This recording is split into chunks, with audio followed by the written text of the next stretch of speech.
Hello students, I'm Saurav Agnihotri from Pathshala classes and here I'm teaching you maths. If you want to prepare for law entrance examination, then Pathshala classes goes parallelly. So now let's first understand what we going to deal in maths. So now let's start with the first question जो कि सब सारे बच्चों के दिमाग में आता है कि क्या मैथ्स जो एंट्रेंस एग्जामिनेशंस में आती है लॉ एंट्रेंस एग्जामिनेशन में वो हमारे सिलेक्शन में कैसे एक इंपॉर्टेंट रोल प्ले करती है।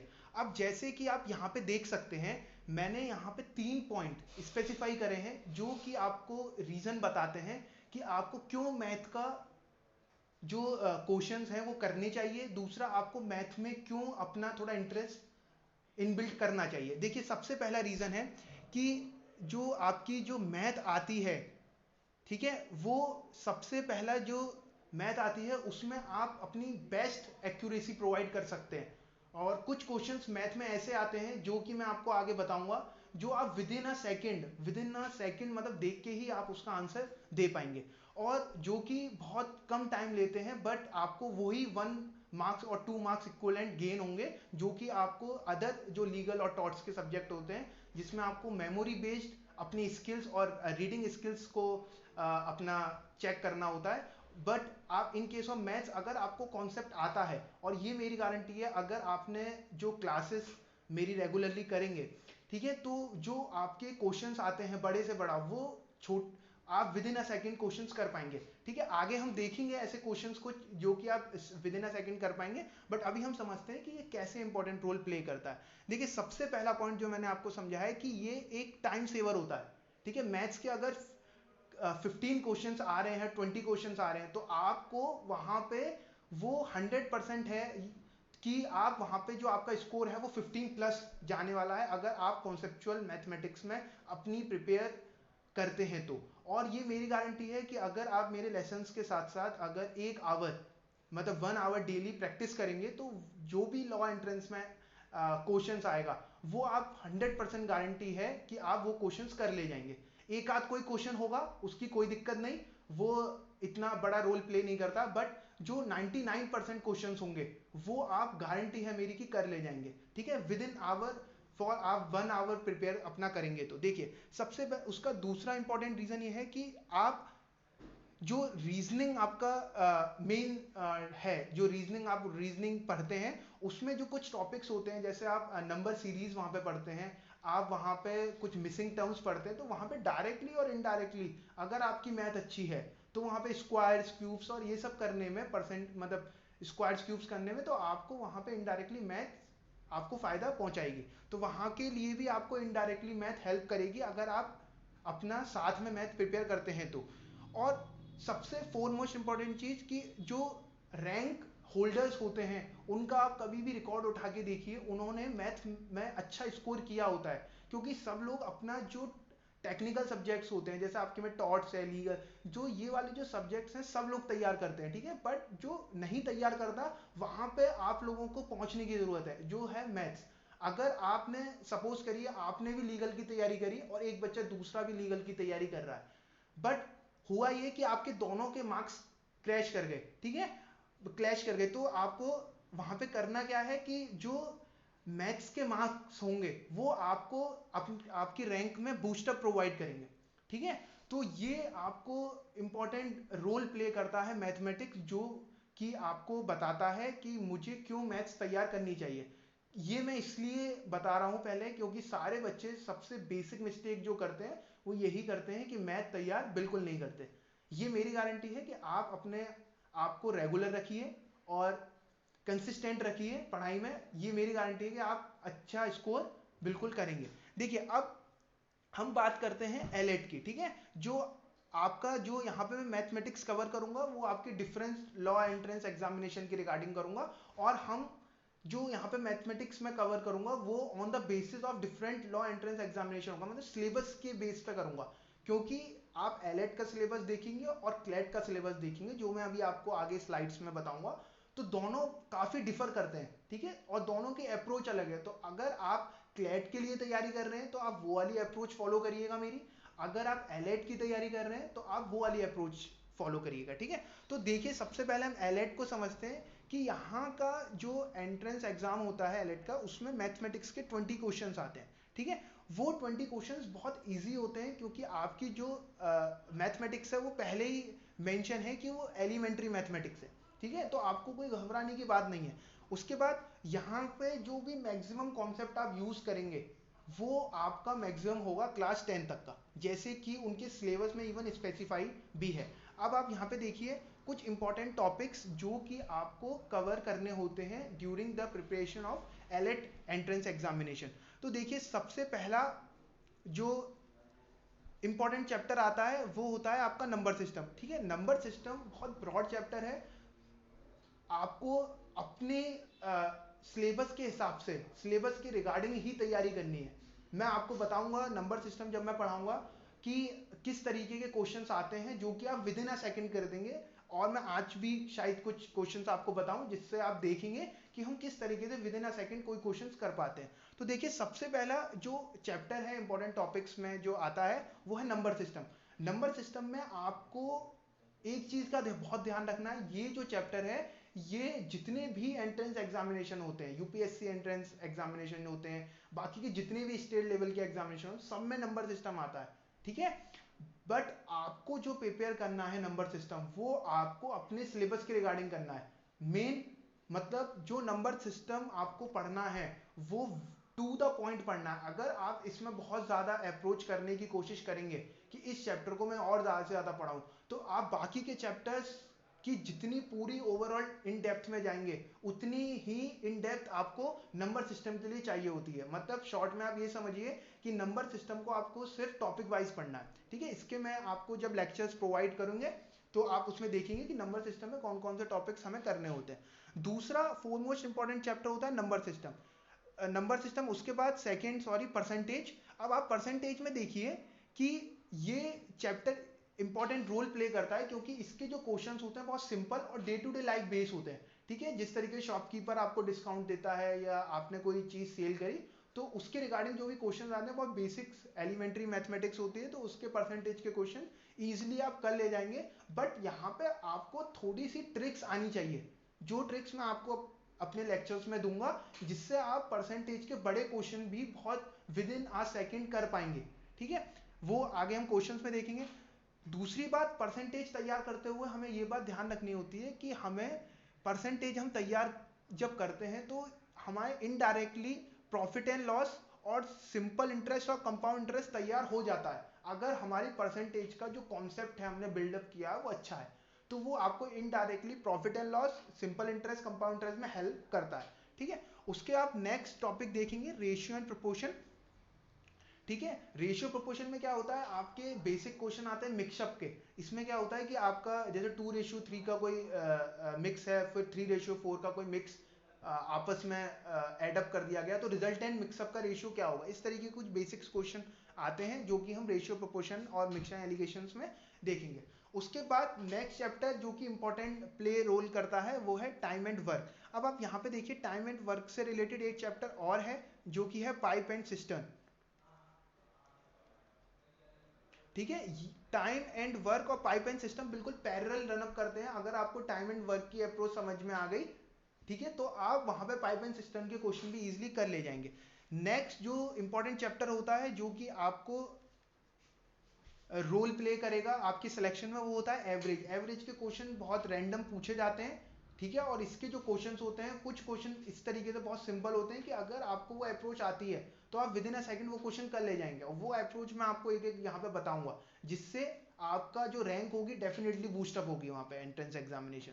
अब देखिए दूसरा जो है टाइम, डिस्टेंस एंड स्पीड, ये बहुत बेसिक कॉन्सेप्ट है और क्लास 8th का, जो कि आप अगर एक बार पढ़ लिए तो मेरी गारंटी है आप सारे क्वेश्चन कर ले जाएंगे जो भी एंट्रेंस एग्जामिनेशन में लास्ट ईयर्स भी आए होंगे और आगे भी आएंगे, ठीक है। नेक्स्ट जो चैप्टर आता है जो वो है मेंसुरेशन। यहाँ देखिए जो चैप्टर होता है इसमें जो वॉल्यूम, एरिया और पेरीमीटर के रिलेटेड क्वेश्चंस आते हैं और वो क्वेश्चन सिर्फ क्लास 9 और 10 तक की मैथमेटिक्स पर डिपेंड करेंगे। तो आपको घबराने की बिल्कुल बात नहीं है कि आप ये सोचें कि ये तो बहुत वास्ट चैप्टर है। हाँ टॉपिक वास्ट है, बट आपको जो टॉपिक कंसर्न है वो सिर्फ क्लास 10 तक का ही है, ठीक है, तो आपको कोई दिक्कत की बात नहीं है। और मैं आप अपनी सीरीज में देखेंगे कि मैं सारे वो टॉपिक्स कवर कराऊंगा जो कि लास्ट ईयर में आ चुके हैं और जिनके आने की प्रोबेबिलिटी है।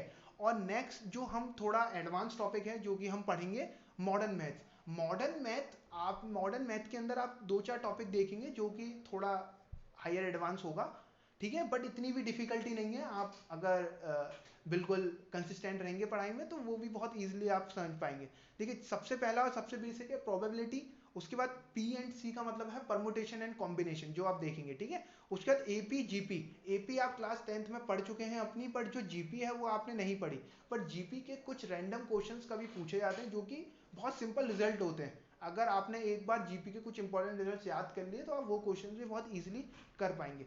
तो ये जो मैंने आपके बात करी इंपॉर्टेंट टॉपिक्स की, इनका जो रोल प्ले होता है वो आपके एलएट एंट्रेंस एग्जामिनेशन में बहुत होगा, क्योंकि ये जो 20 क्वेश्चंस आएंगे वो डायरेक्टली इन टॉपिक्स पे आएंगे और बहुत बेसिक्स क्वेश्चन होंगे, ठीक है। इसीलिए आपको घबराने की बिल्कुल बात नहीं है, बहुत सिंपल और अपनी परफेक्ट अप्रोच रखनी है, ठीक है। चलिए, नेक्स्ट जो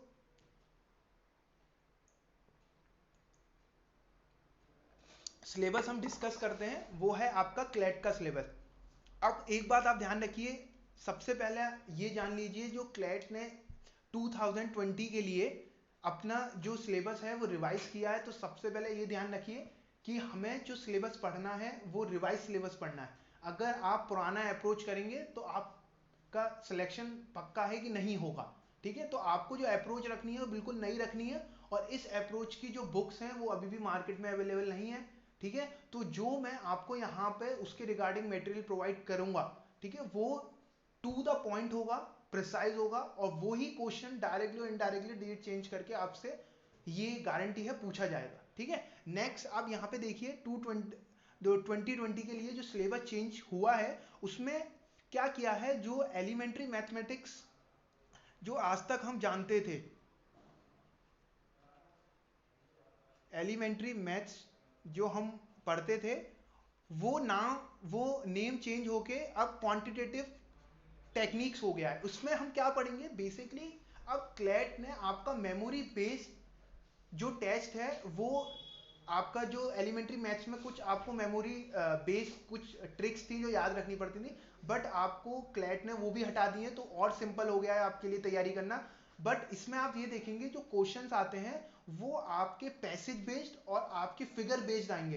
तो वहां पे आपको ध्यान रखना होगा कि जो मेरी अप्रोच होनी चाहिए वो इस तरीके की होनी चाहिए कि पेपर में मुझे जो क्वेश्चन है वो आता हो कि किस तरीके से मैं वहां पे उसका रूल फॉलो अप करूंगा। हम देखेंगे बाकी के क्लैट का कि क्या क्या हम क्वेश्चन किस टाइप के पूछे जाते हैं। तो देखिए, सबसे पहला जो यहाँ पे आएगा वो आपका पैसेज और ग्राफ बेस्ड क्वेश्चन आएंगे। जितने भी आपके क्वेश्चन आएंगे, जो आप इस साल का सैंपल पेपर भी डाउनलोड कर सकते हैं साइट से, तो वहां पे आप ये देखेंगे कि जो आपके क्वेश्चंस हैं वो डायरेक्टली पैसेज पे पूछे गए हैं, ठीक है। वो हम देखेंगे किस तरीके का क्वेश्चन होगा अभी आगे स्लाइड्स में, और ग्राफ पे बेस्ड पूछे गए हैं, ठीक है। तो और जो इसमें ग्राफ या पैसेज सॉल्व करने के लिए जो मैथमेटिक्स चाहिए वो आपकी बहुत बेसिक मैथमेटिक्स चाहिए, वो मैं आपको कवर कराऊंगा एलिमेंट्री मैथमेटिक्स जब कुछ कवर कराऊंगा पोर्शन, तो उसके कुछ फर्दर टॉपिक्स ही आपको पढ़ने होंगे, सारी मैथमेटिक्स आपको पढ़ने की जरूरत नहीं है। अगर आप पढ़ेंगे और सिर्फ क्लैट के लिए तैयारी कर रहे हैं तो ये आप बिल्कुल गलत अप्रोच अपना रहे हैं, ठीक है। तो आपको अगर क्लैट के लिए आप तैयारी कर रहे हैं तो आपको अपना ऑब्जेक्ट स्पेसिफिक करना है, ठीक है, कि मुझे पढ़ना क्या है, ठीक है, और मुझे किस तरीके से पढ़ना है, उसकी क्या अप्रोच रखनी है। तो जो यहाँ पे बताया जाएगा वो बिल्कुल बिल्कुल प्रिसाइज होगा, जिससे आपको आपका सिलेक्शन बिल्कुल परफेक्ट हो जाए, ठीक है। अब यहाँ पे देखिए, नेक्स्ट जो हमें यहाँ पे जानना है क्लैट की तैयारी करने के रिगार्डिंग, मैं एलएट का बता चुका हूँ प्रीवियस स्लाइड में। अब यहाँ पे देखिए, हमें कुछ नॉलेज पहले से रिक्वायर्ड चाहिए जिससे हम जो यहाँ पे डेटा इंटरप्रिटेशन बेस्ड क्वेश्चन आते हैं उनको सॉल्व करने के लिए, तो बेसिक जो हमें ध्यान रखना है वो हमारी कैलकुलेशन बिल्डअप पे रखना है कि आपकी कैलकुलेशन बहुत फास्ट होनी चाहिए। उसको मैं जब एलिमेंट्री टेक्निक्स का सिंप्लीफिकेशन चैप्टर पढ़ाऊंगा तो वहां पे आपको गारंटी है कि मैं इस तरीके की ट्रिक्स आपको बताऊंगा जिससे आपकी जो कैलकुलेशन होगी वो बहुत फास्ट हो जाएगी, ठीक है। दूसरा, आपको जो बेसिक्स है एडिशन सब्ट्रैक्शन मल्टीप्लिकेशन ये आना चाहिए, ठीक है। उसके बाद एवरेज, वेटेड एवरेज, ये आपके एलिमेंट्री मैथमेटिक्स के कुछ चैप्टर हैं जो कि इंपॉर्टेंट रोल प्ले करते हैं जब आप डेटा इंटरप्रिटेशन के क्वेश्चंस पढ़ेंगे, ठीक है। उसके बाद कुछ टॉपिक्स हैं जो एलिमेंट्री के जो आप स्किप भी कर सकते हैं, ठीक है। अगर आप पे टाइम की शॉर्टेज है तो आप थोड़ा स्किप भी कर सकते हैं, बट ये जो मैंने टॉपिक ऊपर स्पेसिफाई कर रखे हैं ये वाले, वो 80 to 90% टॉपिक्स ऐसे हैं, 80 to 90% क्वेश्चंस ऐसे होंगे आपके जो डेटा इंटरप्रिटेशन में, जो इन टॉपिक से आपने अगर तैयारी करी तो आपकी सिंपली हो जाएंगे, ठीक है। उसके बाद अगर आपको टाइम मिल रहा है तो आप बिल्कुल इन पे जाइए 10 to 20% पे, जिससे आप और अच्छा अपनी रैंक को इनहेंस कर सकते हैं। नेक्स्ट देखिए, जो नया सिलेबस आया उसके रिगार्डिंग जो भी क्वेश्चंस आएंगे वो डेटा इंटरप्रिटेशन पे आएंगे। अब डेटा इंटरप्रिटेशन होता क्या है, कैसे क्वेश्चन आते हैं, वो हम समझेंगे। यहाँ पे देखिए, सबसे पहला जो डेटा इंटरप्रिटेशन में आपने पढ़ रखा है वो है डेटा टेबल, जो आप बचपन में बनाते थे। अभी हम एक एक एग्जांपल सबका देखेंगे। उसके बाद बार ग्राफ, उसके बाद line graph, pie chart, radar graph, triangular graph. देखिए यहाँ पे 3 वर्ड हो सकते हैं जो आपके लिए नए हों। वो 3 वर्ड हैं, एक तो केसलेट्स, उसके बाद रडार ग्राफ, उसके बाद ट्राइंगुलर ग्राफ, ठीक है। ये जो ग्राफ है नॉर्मली आपको डे टू डे लाइफ में नहीं मिलते देखने को, बट ये डेटा इंटरप्रिटेशन का इंपॉर्टेंट टॉपिक्स होते हैं। तो आपके इसके रिगार्डिंग जो क्वेश्चंस होंगे वो मैं अपनी रेगुलर लेक्चर्स में आपको सॉल्व करवाऊंगा, ठीक है। अब देखिए नेक्स्ट जो चीज होती है वो केसलेट। केसलेट क्या होता है अभी हम देखेंगे। यहाँ पे देखिए केसलेट क्या होता है, आपका एक पैराग्राफ की फॉर्म में आपको एक न्यूमेरिकल क्वेश्चन दिया जाएगा, जिस पैराग्राफ को देख के और समझ के आपको कोई टेबल, मे भी हो सकता है कि आपको कोई टेबल बनानी हो, ठीक है। उस टेबल में जो टेबल है उसमें डेटा आपको समराइज करके आपका अपना क्वेश्चंस करना हो। जैसे इसमें आपको 3 फ्रेंड्स का कुछ कम परसेंटेज दे रखा है खर्च करने का मंथली सैलरी का, तो डायरेक्टली आप देख सकते हैं कि ये परसेंटेज का क्वेश्चन है, ठीक है। परसेंटेज का क्वेश्चन है और उसमें कहीं ना कहीं प्रॉफिट एंड लॉस भी यूज आपका हो रहा है। तो अगर आपको डेटा इंटरप्रिटेशन भी करना है तो आपको एलिमेंट्री मैथ का बहुत छोटे टॉपिक्स हैं, जैसे परसेंटेज है, प्रॉफिट एंड लॉस है, एवरेज है, ठीक है। ये 3-4 चैप्टर आपको पढ़ने पड़ेंगे बस, वरना डेटा इंटरप्रिटेशन का आपने अगर 10 क्वेश्चन भी बहुत अच्छी तरीके से कॉन्सेप्चुअल कर लिए हर एक टॉपिक के, तो आपकी गारंटी है कि आप जो एंट्रेंस एग्जामिनेशन में डेटा इंटरप्रिटेशन के क्वेश्चन आएंगे वो आप इजीली वहां पे कर ले जाएंगे, ठीक है। उसके बाद यहाँ पे केसलेट्स आप समझ गए होंगे किस तरीके का क्वेश्चन आएगा। बेसिकली पैराग्राफ बेस्ड क्वेश्चन आएगा, ठीक है। उसमें आपको गिवन क्वेश्चंस होंगे, उस पैराग्राफ को देख के आपको वहां पे क्वेश्चन वो सॉल्व करने होंगे, ठीक है। अब आप देखिए next data table. Data table के आप बचपन से फैमिलियर होंगे, ये बहुत सिंपल है। इसमें क्या होता है, आपको जो डेटा होता है वो टेबल की फॉर्म में, टेबुलर फॉर्म में अरेंज होता है, जिसकी रिगार्डिंग कुछ क्वेश्चंस होते हैं जो कि आप सिंपल एलिमेंट्री मैथ्स लगा के सॉल्व कर सकते हैं, ठीक है। एडिशन, सब्ट्रैक्शन, एवरेज, ये सब जो कॉन्सेप्ट होते हैं ये आप लगा के सॉल्व कर सकते हैं। नेक्स्ट देखिए, नेक्स्ट जो टॉपिक जो डेटा इंटरप्रिटेशन का इंपॉर्टेंट है, पाई चार्ट। और इस साल का अगर आप सिलेबस जो सैंपल पेपर है जो हमारी साइट पर पड़ा है आप डाउनलोड करेंगे, तो उसमें आप देखेंगे जो क्वेश्चन उन लोगों ने दिया है वो आपका पाई चार्ट का क्वेश्चन है। तो आप वहां पे जाके देख भी सकते हैं कि पाई चार्ट का किस तरीके का क्वेश्चन आता है डीआई में, ठीक है। तो डीआई में क्या होगा कि आपका एक सर्कुलर चार्ट आपको दिया जाएगा जो आइदर परसेंटेज के बेसिस पे या डिग्री के बेसिस पे आपको डिफाइन होगा। अगर परसेंटेज के बेसिस पे है तो वो टोटल 100% का होगा, अगर डिग्री के बेसिस पे है तो वो 360 डिग्री का होगा, ठीक है। तो पाई चार्ट में 2 तरीके के डिवीजन हो सकते हैं, डिग्री के बेसिस पे और परसेंटेज के बेसिस पे, जो कि हम उसके रिगार्डिंग क्वेश्चंस देखेंगे हम अपने रेगुलर क्लासेस में। अब आप यहाँ देखिए लाइन ग्राफ जो होता है, लाइन ग्राफ में क्या होता है, जो आपका डेटा होता है वो लाइन ग्राफ में in the form of lines आपको गिवन होता है। उसके रिगार्डिंग आपको कुछ बेसिक क्वेश्चन नीचे दिए होते हैं, जिसमें आपको अपना बेसिक फंडामेंटल जो मैथ्स का होता है, जैसे परसेंटेज जो मैं पहले बता चुका हूँ, जो क्वेश्चन है इंपॉर्टेंट, वो आपको टॉपिक्स लगा के अपने लाइन ग्राफ के क्वेश्चन सॉल्व करने हैं। अब आप नेक्स्ट देखिए, नेक्स्ट जो ग्राफ आता है बहुत सिंपल और बहुत बेसिक बार ग्राफ होता है। उसमें आप ये देखेंगे कि आपको जो डेटा है इन द फॉर्म ऑफ बार दिया जाएगा, ठीक है। तो उसमें आपको क्या करना है, बार ग्राफ रीड अप करना है, सिंपल, ठीक है। जैसे कभी 2 क्वांटिटी 2013 और 2014 की क्वांटिटी कंपेयर करवा ली आपसे, इंक्रीज इन प्रोडक्शन पूछ लिया, ठीक है, इस तरीके के जो बेसिक क्वेश्चन है यही पूछे जाएंगे आपसे डीआई में। उसके बाद नेक्स्ट आप ये देखिए, ये आपके लिए नया टॉपिक है जो कि है रडार ग्राफ, जो कि आपने अभी तक नहीं समझा होगा या सुना होगा, मे बी कुछ लोगों ने नहीं सुना होगा। ठीक है, रडार ग्राफ क्या होता है? रडार ग्राफ में जो आपका डेटा होता है वो in the form of radar जो होता है वो उसमें अरेंज होता है, जिसकी मदद से आपको कुछ जो क्वांटिटी है वो आप उसमें रिप्रेजेंट कर सकते हैं। और ये हम सॉल्व करना सीखेंगे किस तरीके से रडार ग्राफ को सॉल्व करते हैं अपने रेगुलर सीरीज में। तो वहां पे हम देखते हैं इसके क्या क्वेश्चन आते हैं। नेक्स्ट जो इंपॉर्टेंट ग्राफ होता है वो है ट्राइंगुलर ग्राफ। तो ट्राइंगुलर ग्राफ पे क्या होता है, जो आपका डेटा होता है वो आपका एक विद इन अ पॉइंट, जैसे इसमें आपको दे रखा है रेड डॉट से एक मार्क होता है, तो आपको उस डेटा की मदद से कुछ रिगार्डिंग क्वेश्चंस आएंगे, ठीक है, बिलो, तो उसमें आपको सॉल्व करने होंगे। बट आपको सबसे इंपॉर्टेंट डीआई में क्या है, आपको ग्राफ पढ़ना आना चाहिए। अगर आपको ग्राफ पढ़ना नहीं आता तो आपको इवन एलिमेंट्री मैथ्स भी आती हो तब भी आप क्वेश्चन नहीं सॉल्व कर पाएंगे। ठीक है, तो आपको डीआई में सबसे पहले ये इंपॉर्टेंट याद रखना है कि आपको डीआई का जो ग्राफ आते हैं वो सारे पढ़ने आने चाहिए। ठीक है, कि कौन सा ग्राफ किस तरीके से पढ़ा जाता है, उसकी क्या इंपॉर्टेंस है, ये सब आपको पता होना चाहिए। और इसकी खास बात और बता दूं डीआई का, जो इस साल जो नया पैटर्न रिवाइज हुआ है उसमें अगर आप डीआई को देखेंगे तो डीआई के बहुत बेसिक्स क्वेश्चन आएंगे। ठीक है, यहां तक जो आपका क्लैट में जो मैथमेटिक्स का पोर्शन आने का है वो 12 to 15 मार्क्स की आने की प्रोबेबिलिटी है।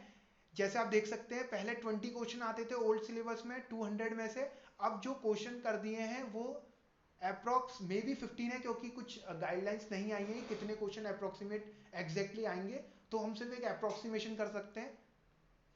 उसमें हम देखेंगे कि पहले 10% आते थे क्वेश्चन, तो अब भी हो सकता है प्रोबेबिलिटी कि 10 क्वेश्चन आए। तो आप ये देख सकते हैं 12 to 15 क्वेश्चंस आपको डीआई के वहां पे मिलेंगे, जो कि आपको बहुत सिंपल होंगे। और अगर आप बिल्कुल with in the time of मतलब आप अगर उन्हें बिल्कुल कंसंट्रेशन से जल्दी कर लेते हैं तो इवन आपका वो रैंक को बूस्टअप करने में हेल्प अप करेंगे। ठीक है, अब आप नेक्स्ट देखिए, अब हम एक टॉप कुछ इंपॉर्टेंट क्वेश्चंस देखेंगे, ठीक है, जो कि पूछे जाते हैं और जो कि आप विद इन अ सेकेंड में कर सकते हैं। अब देखिए, जैसे अगर हम एग्जांपल लें नंबर सिस्टम का, तो नंबर सिस्टम में कुछ टॉपिक होता है, जैसे आप ये देखेंगे कुछ टॉपिक यूनिट डिजिट। ठीक है, इसके कुछ क्वेश्चन ऐसे पूछे जाते हैं जो कि आप अगर कैलकुलेटर भी पेपर में लेके जाएं तो आप वहां पे नहीं सॉल्व कर सकते। जैसे कि आप एग्जांपल लीजिए, आप 2651762 ठीक है, इसकी अगर आप पावर है 1572, कुछ आप पावर रैंडम कोई ले लीजिए, अगर आप ये कैलकुलेटर में इनपुट डालेंगे तो भी आपका कैलकुलेटर नहीं दे पाएगा वहां पे। तो अगर ये देखिए, इसका आंसर अगर आपको यूनिट डिजिट कॉन्सेप्ट आता होगा तो आप इसको साइंटिफिक कैलकुलेटर में डालेंगे तो आपकी यूनिट डिजिट 5 आएगी। ठीक है, तो ये इतने बड़े क्वेश्चन होते हैं, आपको लगता है कि यार इनके लिए बहुत मेहनत करने की जरूरत है, बट ऐसा नहीं है। आपको अगर यूनिट डिजिट या ऐसे बहुत सारे कॉन्सेप्ट हैं जो मैं अपने रेगुलर क्लास में बताऊंगा, और वो गारंटी है कि वो क्वेश्चन एज इट इज पूछे जाएंगे उन्हीं कॉन्सेप्ट पे बेस, जिससे आप सिंपली वो वाले क्वेश्चंस कर पाए। जैसे मैं आपको एग्जांपल देता हूं, जैसे आप ये देखिए, जैसे जैसे अगर हम ये देखते हैं कुछ भी 137 है, उसकी पावर अगर हम ले लेते हैं, कोई भी क्वेश्चन लेते हैं 13, उसकी पावर कभी कोई एग्जांपल ले लिया 47, तो ये देखिए ये इतना बड़ा क्वेश्चन है कि आप अगर आप कैलकुलेटर में भी इनपुट डालेंगे तो नहीं पॉसिबल है वहां पे सॉल्व होना। ठीक है, तो आपको अपना आपका जो कॉन्सेप्ट है वो थोड़ा सा सीखने की जरूरत है, और ये गारंटी है अगर आपने एक बार सीख लिया, ठीक है, मेरे से रेगुलर क्लासेस में, तो अब वो आप कॉन्सेप्ट कभी नहीं भूलेंगे। उसके बाद जो बड़े बड़े क्वेश्चंस होंगे, जैसे इस तरीके का क्वेश्चन है, वो आप चुटकियों में कर ले जाएंगे अगर आपको यूनिट डिजिट कॉन्सेप्ट आता है। अब देखिए, जैसे आपके सामने यहाँ पे बैठा हूँ, यूनिट डिजिट अगर आपको कॉन्सेप्ट आता है तो इसका आंसर आप तुरंत बता सकते हैं। ठीक है, इसका यूनिट डिजिट आएगी 3। देखिए, जैसे हम ये वाला क्वेश्चन देखिए 137 की पावर 13 और उसकी पावर भी 47, तो ये जो क्वेश्चन है अगर आप कैलकुलेटर में भी इनपुट डालेंगे तो वो एरर दिखा देगा या अनसॉल्व दिखा देगा, क्योंकि कैलकुलेटर में भी इतने डेट इनपुट नहीं होता। तो आप खुद सोच के चलिए कि इन क्वेश्चंस का इतना बड़ा जब कैलकुलेटर भी नहीं कर पाएगा, तो हमें कुछ ना कुछ ऐसा कॉन्सेप्ट होगा जो कि आना चाहिए, जिससे हम वहां पे विद इन अ सेकंड वो क्वेश्चन कर सकते हैं। तो जैसे इसका मैंने आपको बताया कि इसका यूनिट डिजिट 3 होता है, इसका यूनिट डिजिट 3 होता है। अब हम मैं क्वेश्चंस का आपको लॉजिक बताऊंगा कि ये क्वेश्चन किस तरीके से होते हैं जिसको आप सिंपली अप्रोच कर सकते हैं। तो यहाँ पे देखिए,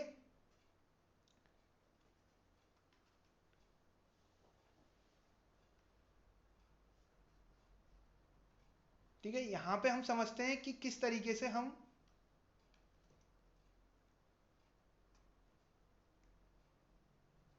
क्वेश्चंस जो है वो देखेंगे।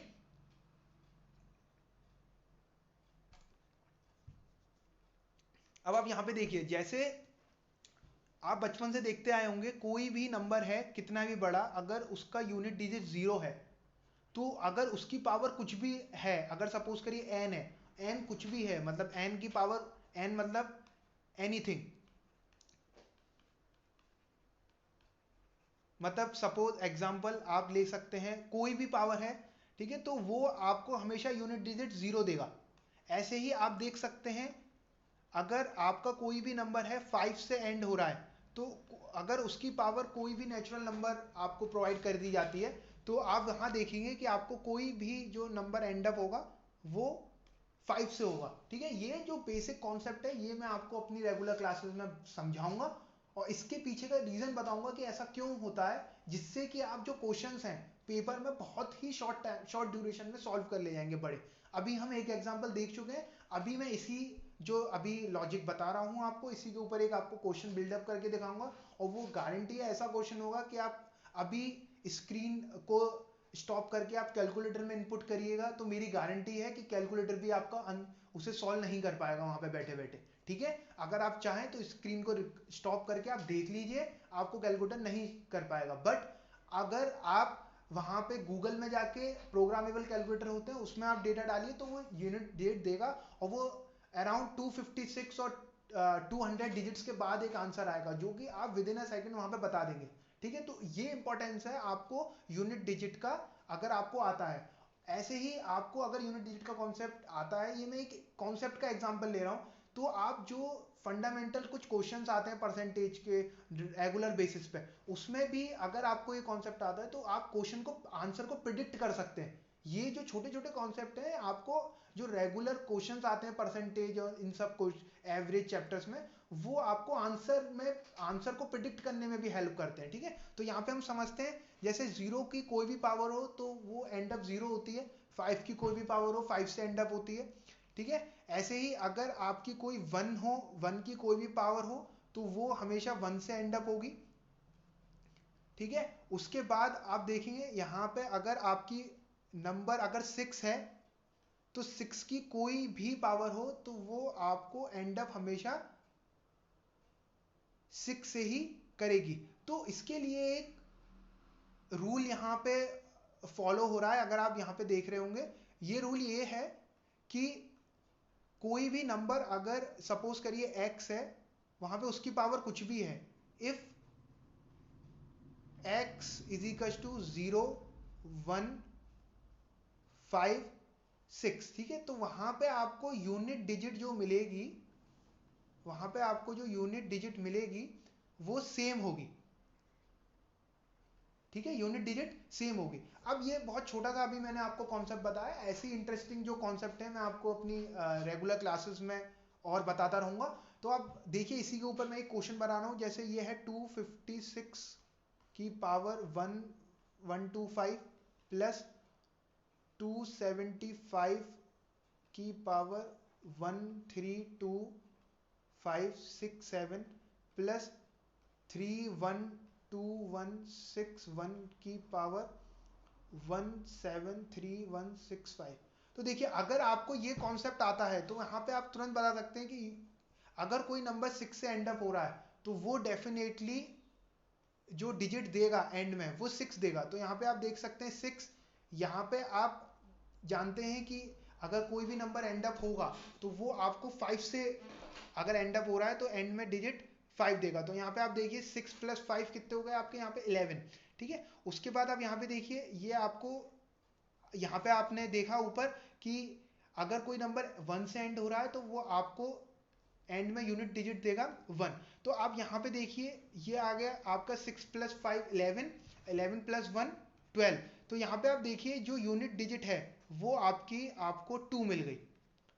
ठीक है, तो ये अगर आपको कॉन्सेप्ट आता है तो आप विद इन अ सेकेंड इसकी यूनिट डिजिट निकाल सकते हैं। अगर आप इसको कैलकुलेटर में भी डाल के अगर आपने देखा होगा तो आप देख सकते हैं कि कैलकुलेटर ने अनसॉल्व बता दिया होगा। बट अगर आप गूगल पे जाएं और प्रोग्रामेबल कैलकुलेटर डाउनलोड करके इसमें वैल्यू डालें तो आपको डेफिनेट है कि यही डेफिनेटली आंसर यूनिट डिजिट इसकी 2 मिलेगी। ठीक है, ठीक है, तो आपको ये बहुत इंटरेस्टिंग टॉपिक्स हैं। ऐसे में आपको बहुत सारे टॉपिक्स हैं जो मैं डे टू डे लाइफ में और जो ट्रिक्स हैं जो मैं आपको बताऊंगा। ठीक है, so I am going to end up here with a note. ठीक है, कि अगर आपको वीडियो अच्छी लगी हो तो please subscribe our YouTube channel for more interesting and learning videos. And let me tell you one thing, that our coaching Pathshala classes is going to organize a online clash course which is and regarding that information you can go to our website www.pathshalaclasses.com, and there you get all the knowledge about that online crash course. ठीक है, thank you, and if you like the video again subscribe it and share it.